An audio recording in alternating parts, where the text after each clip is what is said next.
Сәлем достар, бүгін сіздермен осындай үй жағдайында жеңіл түрде дайын болатын канфан дайындаймыз. Ол үшін бізге ет, картоп, сәбіз және дайын қуырылған жанду салатын қосамыз. Вуаля, барлығын осылай төрт бұрыштетіп тураймыз да қазанымызға майымызды құйып, қыздырылған майдың үстіне бірінші етімізді баяу отта қуырып аламыз.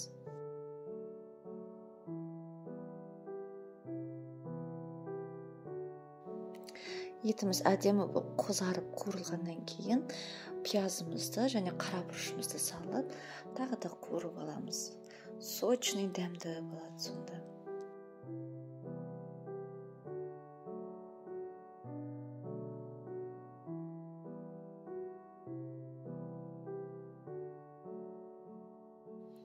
Шамамен бір 5 минуттан кейін сәбізімізді салып, тағы да сәл қуырамыз.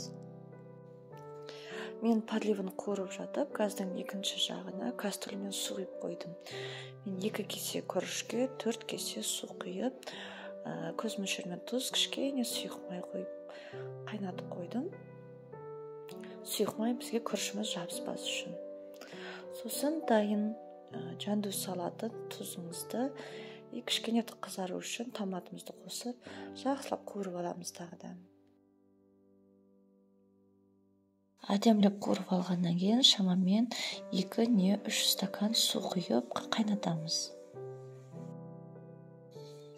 Подливті қуырып алғаннан кейін шамамен 2-2,5 стакандай су құйып қайнатамыз. Су өте көп мөлшерде болмау қажет, себебі көже сияқты болып қалады. Етіміз жұмсарғанша қайнатып болғаннан кейін қалған картопты салып, тағы да қайнатамыз.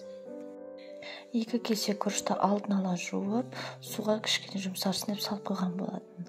Қайнаған суымызға күрішіміз салып, араластырамыз да баяу отқа қойып қоямыз піскенше. Сонымен аз ғана заттармен дайын болатын дәмді канфанымыз дайын болды. Міндетті түрде жасап көріңіздер, ас болсын.